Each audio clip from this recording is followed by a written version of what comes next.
todas as nossas ações fazem ou conduzem-nos ao desenvolvimento de uma determinada marca, de uma determinada perfil, um determinado perfil. Esse é o nosso traço psicológico. Nós podemos ser eventualmente vaidosos, ou nós podemos ser orgulhosos, ou nós podemos ser soberbos, ou nós podemos ser preguiçosos, ou esse traço se apresentar com essas características, né? Podemos desenvolver em nós, por exemplo, uma ganância, ou outro traço que é marcante em nós. Isso é inevitável para quem alimenta, quem não se preocupa em se observar, em evitar justamente que a sua forma de viver, os seus hábitos de vida, venham alimentar e fortalecer cada vez mais esse traço. Então, dentro da gnose é ensinado o exercício da autoobservação. Primeiro devemos aprender a nos autoobservar. Em nos observando, nós vamos identificar uma série de traços, elementos, condutas, hábitos, etc. Podemos perceber, mediante essa observação, aquilo que nos incomoda mais, ou aquilo que está exagerado, ou aquilo que está sobrando.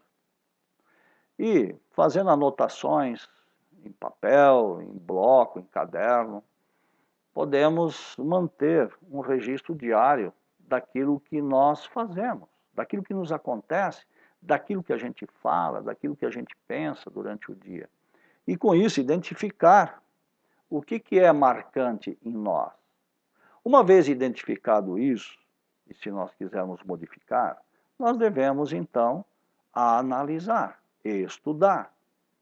Porque essa análise ou esse estudo nos dá e nos leva naturalmente à compreensão. Uma vez que a gente tenha compreendido isso, podemos, em oração, pedir à nossa Mãe Divina que elimine esse traço. Ela vai eliminando aos poucos.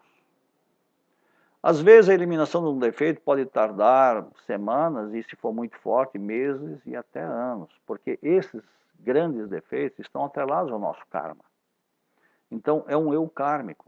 E esse, digamos, ele é eliminado aos poucos. Então, voltamos ao resumo anterior. Faça a sua parte e confie.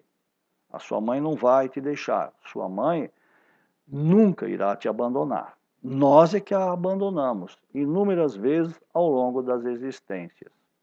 Então, o procedimento que nós ensinamos em gnose é a autoobservação, a análise, estudo, né? E que nos dá a compreensão. Alguém pode dizer, tá, mas o que eu faço para compreender um defeito? Meu amigo, isso é muito simples, e essa questão foi levada ao mestre Samael em certa ocasião também. Ele respondeu o seguinte: vamos imaginar que alguém não entenda nada de motores. O que ele vai fazer?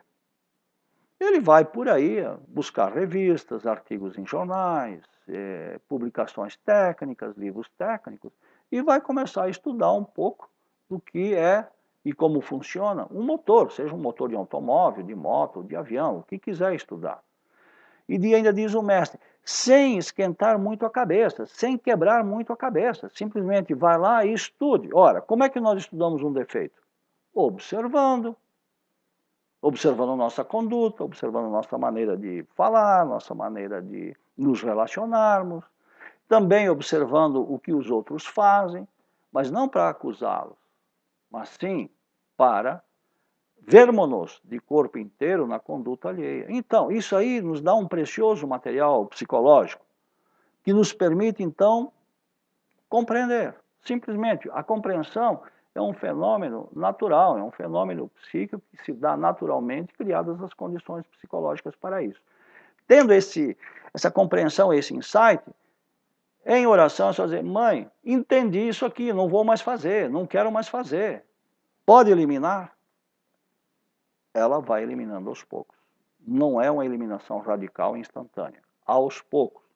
Porque se fosse radical e instantânea, te destruiria, psicologicamente falando.